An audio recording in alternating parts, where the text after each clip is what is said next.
Ya. Bandros, Bandung Kalau ternyata Bapak Teronbas. Ibu, gedung-gedung dulu itu menghadapnya ke utara, artinya ke Tangkuban Perahu. Maksudnya leluhur ini berterima kasih kepada alam yang telah memberikan banyak benefit bagi umat manusia. Dan Ini kita akan melewati gedung sate. Jadi kearifan lokal. Nah, ini dia Nah, kita gedung lihat itu sate. tusuk satenya adalah penangkal petir bulat-bulat.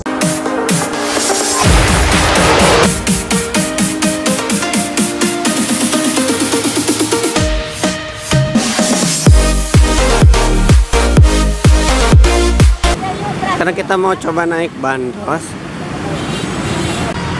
kita naik tiketnya 20.000. Kita akan mengelilingi Bandung. Kita lihat mau kemana aja ini. Tuh. Oke, kita coba. Ini sedang masih menunggu yang lainnya. Kita coba. Ini dari Bandung semua? Ada yang dari Banten. Oh, dari Banten. Ini dari mana, Pak? Dari Banten, Oh, dari Serang. Bandung. Oh, dari Banten juga. Oh, satu rombongan. Enggak, ada 6 orang dari Serang. Oh, ada Bogor. Iya, keren ya. Selamat datang di Bandung, selamat datang di Bandros. Perkenalkan, nama saya Mia dengan drivernya Bapak Tosin. Oke. Nah, untuk yang orang Bandung, berapa kali naik Bandros nih? Baru pertama kali. Speechless. Astagfirullahaladzim. Ibu kemana aja? Iya, nggak apa-apa ya, selalu ada kali pertama kali dalam seumur hidup. Oh, iya. Ya. Tahu nggak artinya Bandros? Nah, ayo. Apa yo? Ya, sebenarnya Bapak Ibu kalau naik bandros kan lewat nih di pinggir kiri kanannya ini ada tulisannya. Cuma memang 90% orang pasti ngelihat tempat duduk, cari posisi enak. Ya. Bandros artinya adalah Bandung Tour on Bus. Oh, Jadi iya. kita akan berjalan-jalan melewati beberapa tempat yang menarik di Kota Bandung sambil bercerita tentang Bandung dan juga bangunan-bangunan bersejarahnya. Ya, kita pertama akan masuk Jalan Bancai, ya, sini.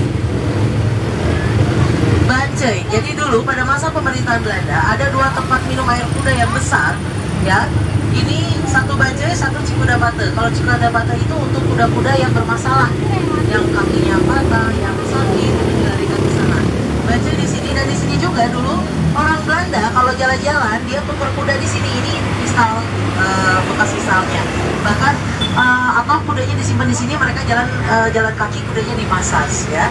Dan layanan untuk seperti itu masih ada di Jawa Timur. Nah, di sini juga ada satu tempat bersejarah namanya Penjara Bancai yang dibangun tahun 1877. Ya. Nah, ini. Di sini adalah selnya Bung Karno yang disisakan dijadikan situs bersejarah. Nah, Bapak Ibu, dulu penjara ini 2 tingkat. Yang tingkat atas untuk tahanan politik, yang kedua untuk penjahat biasa. Presiden Soekarno ditahan di sini selama 8 bulan karena menentang pemerintahan Belanda. Dan di sini pula dari peralatan makan dari sek, terus tempat tidurnya, pispot, selimut dan bantal masih ada ya, masih lengkap semua. Nah, kalau kita lurus itu ada pecinta kopi nggak? Nggak ada. Ya, enggak. Di sini ada pabrik kopi Aroma yang dari zaman Belandanya di sebelah kiri jalan ya. Itu orang kalau beli sebelah orang sana. Belanda aja bisa sampai ke jalan.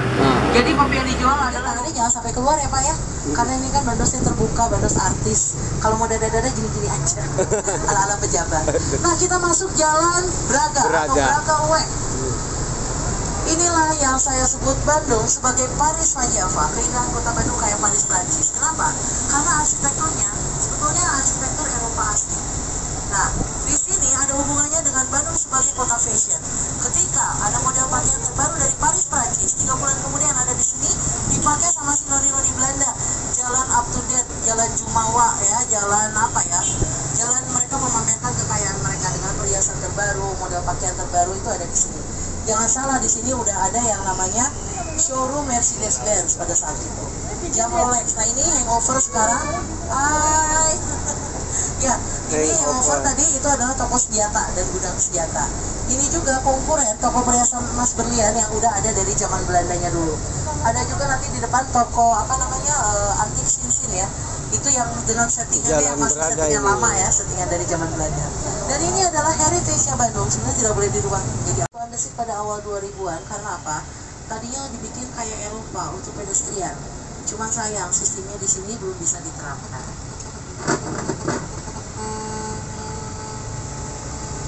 Ini jalan Braga nih teman-teman. Ini hari Minggu juga, jadi macet suka sekali. dipakai tempat ini ya, ready. Nah biasanya bulan-bulan seperti ini adalah bulannya orang Eropa masuk.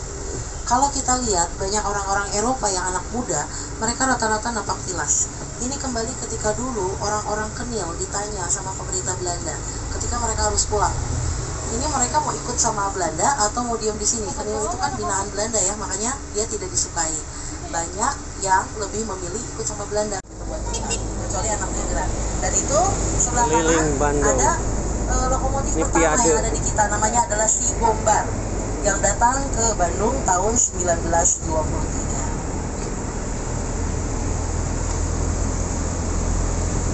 Itu ada gedung bersejarah. Tadi sempat bilang penjara Soekarno ya. Nah Soekarno itu diadili di sini di Gedung Lastra, di Indonesia Menggugat. Dia dulu diadili di sini nggak dikasih pengacara. Makanya dia belajar bagaimana membela dirinya sendiri dengan judulnya adalah Indonesia Menggugat. Di mana dia menggugat pemerintahan Belanda yang gugatannya dibaca selama 8 jam. Jadi dosa-dosa pemerintah Belanda sama dia dibaca di situ. Itu gedungnya.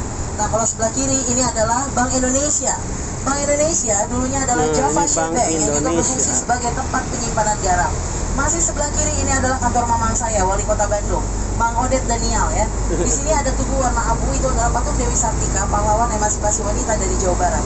Di sini disebut kebun raja karena apa dulu? Para pembantu migran itu menunggu anak-anak migran untuk pulang sekolah. Itu yang sekarang ada di Politeabes.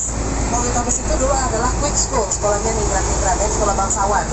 Nah di sini juga ada satu bangunan gudang penyimpanan kopi dan teh milik pengusaha Belanda yang kaya raya, yaitu Andreas de Wilde, yang disinyalir mempunyai sepertiga tanah di Bandung. Dulu Bandung belum seluas ini, tapi memang sepertiga tanah di Bandung dia udah cukup kaya raya. Dia dulunya adalah tentara yang desersi, kemudian menjadi pekerja setiap hari dari jam 8 sampai jam 4 sore. Untuk tiket semua sama dan jalur, sebenarnya pertama baru keluar jalurnya beda-beda ya Bu.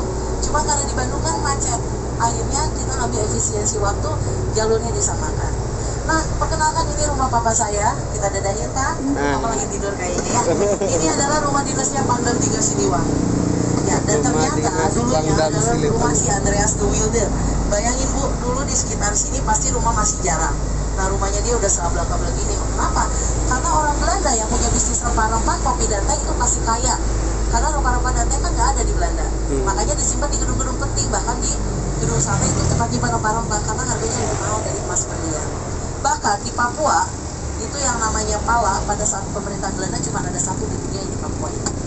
Nah ini Tugu Mitra Kota atau Sister Cities. Ya, ini tugunya. Mitra Kota atau Sister Cities adalah kota-kota di beberapa negara yang mempunyai aspek yang sama dalam bidang pendidikan, kebudayaan, pariwisata, dan perdagangan. Nah ini yang sama dengan kota Bandung. Makanya ketika peringatan konferensi Asia Afrika ke-60 tahun 2015 silam, Kang Emil waktu masih jadi wali kota mengundang para wali kota dari berbagai negara untuk mengadakan program kerjasama. Misalnya sama Vietnam. Vietnam itu ternyata punya program KB juga kayak kita. Terus dengan Cina dalam bidang perdagangan, dengan Jerman dalam bidang pendidikan. Presiden Soekarno mengumumkan proklamasi kemerdekaan 17 Agustus 1945. Gedung ini direbut oleh warga Bandung dan ikut disiarkan biar tahu kalau Indonesia telah merdeka dan sekarang menjadi cagar budaya. Nah Bapak Ibu, jalan ini adalah Insinyur Haji Juanda yang bikin Tahura atau Taman pasti nggak ke Jalan Dago. Jalan Dago. Nah, udah. Ya, ini dia langsung jalan. jadi Google Map. Lihat di sini ya. Oke, pantesan. Itu dan di sini sampai awal tahun 2000 di sini tuh tempat nongkrongnya anak muda. Jangan salah, setiap malam minggu ini penuh banget. Jangan harap bisa lewat ke sini dengan lancar ya. Dan juga maraknya penjualan internet. Di Jalan Dago ini ada Telkomsel. Wah, ternyata kita berdampingan dengan satu lagi. Ada satu bangunan yang sangat bagus, sejarahnya juga sangat penting. Gak apa-apa ya nggak lewat, tapi saya cerita. Nah Bapak Ibu, Bandung dikenal sama Bandung itu mengalami masa kemasan. Salah satunya adalah bangunan penting kurun waktu tahun 1920 sampai 1924. Di situ ada Hugo School, Teknik Bandung. Itu pun ada lagi bantosnya. ITB dibangun tahun 1920 sampai 1924 dan Presiden Soekarno masih dibikin ITB. Dulu Belanda ya kalau ngebangun batanya ngambil dari sana langsung. Makanya di Taman Sari itu ada Villa Merah kan. Nah, Villa Merah itu kan tempat peristirahatan orang Belanda. Itu batanya langsung diambil dari sana. Karena dinilai banyak makan biaya, menghabiskan waktu. Akhirnya mereka lebih memilih membangun tusuk sate, makanya disebutlah gedung sate. Gedung sate ini gedung yang unik karena menyatukan berbagai unsur dalam satu bangunan. Ini bangunan baru. Kalau kita lewat sini, kita akan melihat inilah dia yang ada di Jawa Barat. Gedung sate melibatkan satenya. 2.000 orang pekerja, bahkan mengambil pemahat dari bongkai Cina langsung. Gedung ini dengan sistem bunker pertama di Indonesia yang tujuannya adalah untuk menyimpan rempah-rempah. Ya, Bandung Bapak terhormat. Ibu, gedung-gedung dulu itu menghadapnya ke utara, artinya ke Tangkuban Perahu. Maksudnya, leluhur ini berterima kasih kepada alam yang telah memberikan banyak benefit bagi umat manusia. Dan Ini kita akan melewati gedung sate. Jadi kearifan lokal. Nah, ini dia Nah, kita gedung lihat itu sate. tusuk satenya adalah penangkal petir, bulat-bulatnya itu kalau tusukkan daging jumlahnya ada 6. Artinya 300 miliar yang dihabiskan pada masa pembuatan gedung sate itu setara dengan 6 juta golden. Bawahnya atap tingkat 3 mengambil ajaran dari Buddha, kasta, Brahmana, Ksatria, Cudra. Bawahnya lagi pintu candi itu dari Hindu, kiri kanan pilarnya dari Kristen, kaca patri dari Gotik dari Vatikan. Islamnya mana? Islamnya ini. Jendela yang ada di sini lihat itu seperti kubah masjid. Jadi zaman dulu sebenarnya sudah ada yang namanya kerukunan antar umat beragama, Bapak Ibu. Taman lansia. Aduh. Nah, ini di depan di sebelah kanan saya, ini adalah museum geologi. Dulunya Nah, ini ini adalah di sampingnya kita akan melewati penelitian orang-orang Belanda. Jadi Belanda dulu kalau nemuin artefak di bawah sini Museum dan Geologi. teliti di sini. Nah, kemudian karena sudah terlalu banyak barangnya dijadikan museum. Cuma sayangnya ketika Belanda kembali ke negaranya, banyak artefak-artefak kita yang dibawa sama mereka ke Universitas Leiden. Ya, bahkan penemuan prasasti batu tulis juga dibawa ke sana. Dari zaman Bung Karno sampai Kang Emil mau nebus itu susah. Cuma sebelum Covid itu ada berita besar bahwa Belanda sudah mengembalikan 1.500 artefak yang punya Indonesia dan akan dikembalikan secara bertahap. Nah, Bapak Ibu, di belakang ini harus melayani lebih dari 5 orang tentara digilir ya setiap hari. Yang namanya tentara stres, diinjak, disiksa. Itu juga kejadian sama perempuan Indonesia sampai rahimnya hancur ya. Perempuan Indonesia mah lebih kasihan, sampai seumur hidupnya, sisa hidupnya mereka sebatang kara karena nggak ada yang mau nikahin. Anak-anak Belanda cari makan di gorong-gorong. Terus di sini rumah-rumahnya dijadikan kamp konsentrasi. Satu rumah bisa sampai 175 sampai 100 orang ya. Seperti ini rumah-rumah Belanda. Ketika mereka sudah tidak diperlukan lagi, yang menir-menirnya dibariskan di Jalan Gudang Utara. Dibarisin, terus dipenggal satu persatu. Yang noni-noninya, dia dibawa pakai kerangkeng, diangkut pakai truk yang masih ngangkut kapur di Padalarang. Itu rata-rata truk pengangkut kapur di Padalarang itu kan truk bekas Perang Dunia Kedua. Tahun yang lalu ini adalah pegunungan raksasa. Nama gunungnya adalah Gunung Jayagiri dengan ketinggian 4.000 meter di atas permukaan laut. Gunung ini meletus dan bikin gunung yang lebih kecil namanya Gunung Sunda atau Cuda. Gunung Sunda atau Cuda itu, Sunda adalah etnis Jawa Barat. Ternyata punya arti. Sunda atau Cuda artinya adalah putih bersih atau suci. Makanya orang Sunda mah nggak ada yang kulitnya warnanya hitam. Ada juga putih tua atau putih busuk ya Pak. Pokoknya tetap sesuai dengan konteksnya, harus ada kata putih.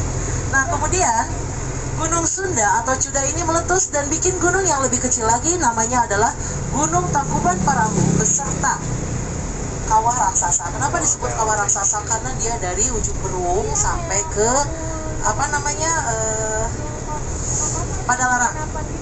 Nah kawah ini kemudian dituruni hujan berjuta-juta tahun sehingga airnya tertampung dan tertampung lagi dan menjadi danau raksasa namanya Danau Purba. Secara sederhananya, satu sisi dari danaunya retak, airnya menurun. Sebagian menjadi Sungai Citarum, sebagian lagi masuk ke satu gua dan tertutup batu secara misterius dan ada rambutnya kalau kata orang. Gua itu adalah Sang Hyang Tikoro atau tenggorokan dewa. Orang masih percaya kalau batu itu terbuka, Bandung akan terendam kembali. Terus di mana kota Bandungnya? Kota Bandungnya ini ada di kawah yang udah kosong. Jadi Bandung kalau dilihat dari angkasa, dia seperti mangkok raksasa yang dikelilingi hutan dan pegunungan berapi. Terus di mana bisa banyak rumah-rumah Belanda? Ketika itu di Batavia dinilai tidak aman karena kota pertamanya adalah ada endemik kusta. Yang kusta ini di mana orang-orang banyak yang diungsikan ke salah satu kepulauan seribu yaitu Pulau Ondrus. Dan juga bayi-bayi Belanda yang meninggal secara misterius. Sampai seorang dokter Belanda yang tinggal di Semarang, Dokter Tilman, bilang kalau orang-orang Belanda ini harusnya tinggal di daerah yang sejuk, yang dingin. Dicarilah daerah yang kondusif. Didapatilah kota Bandung. Kenapa Bandung? Satu, dia terletak di kaki gunung Tangkuban Perahu, sehingga cuacanya juga sejuk ya. Cuacanya sejuk, terus apa? Karena letusan gunung berapi, persediaan airnya. Pabrik di Indonesia yang pertama dan tertua itu ada di Bandung, namanya Pabrik Kimia Farma. Penduduk pribumi juga yang dijadikan garnison. Kalau sekarang ditambah satu wilayah lagi ya, yaitu Bandung Tengah. Nah Bapak Ibu, di depan ini ada tank-tank nih. Ini adalah Saparua, dikasih pasar malam.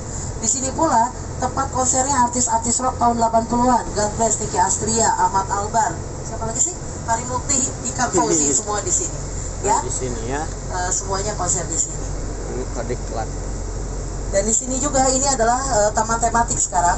Namanya adalah Moluken Park atau Taman Maluku. Kalau dulu ini tempatnya komunitas Kristiani untuk sharing. Ya, dan tahun 80-an ini adalah tempatnya ketika siang-siang para jeans berkumpul, malam-malam berubah jadi legging. Banci, Bu.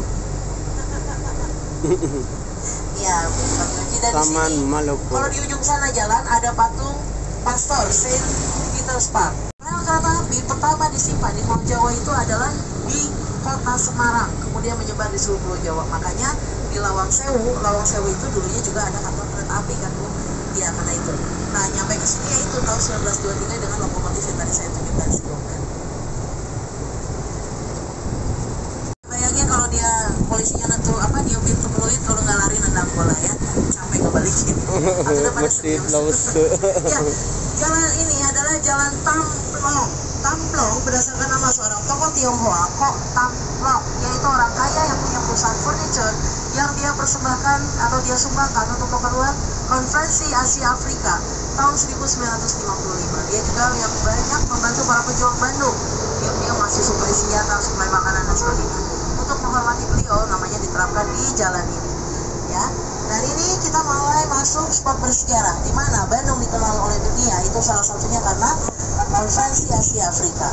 Ini adalah toko kelotong yang bangkrut dan video itu Insinyur Soekarno. Ini adalah satu dari dua hotel tempat menginap para delegasi Konferensi Asia Afrika tahun 1955, dan juga Charlie Chaplin, bintang film bisu, pernah di sini tahun 1920-an.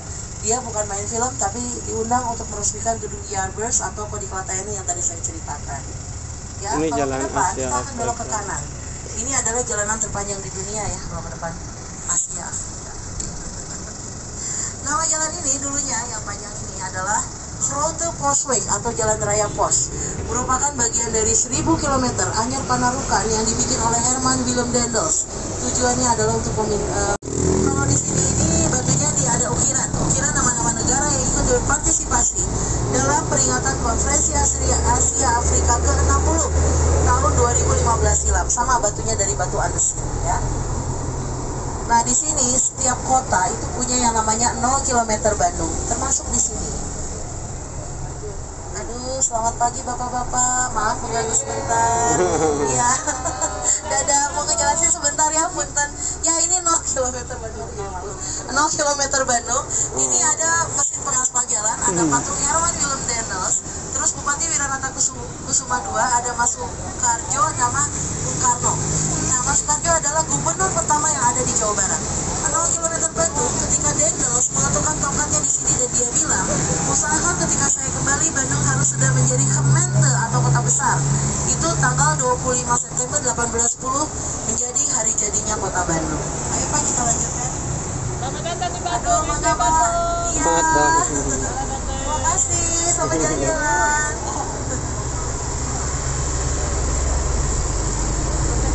Nah, ini satu lagi adalah Hotel Savoy.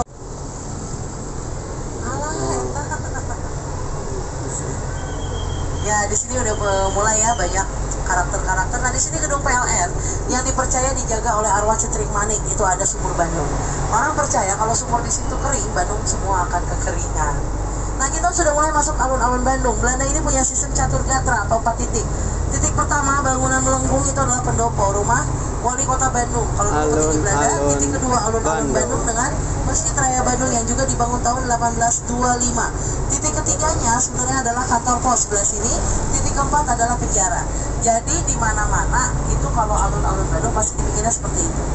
Rumah petinggi Belanda, alun-alun sama masjid, gedung pemerintahan dan penjara. Sudah selesai kita naik pantasnya. Oke, sudah selesai.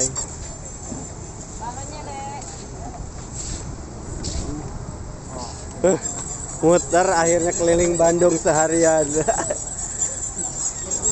Udah sebentar kita selesai naik bandrosnya. Oke. Beres, Bon. Gimana, seru nggak?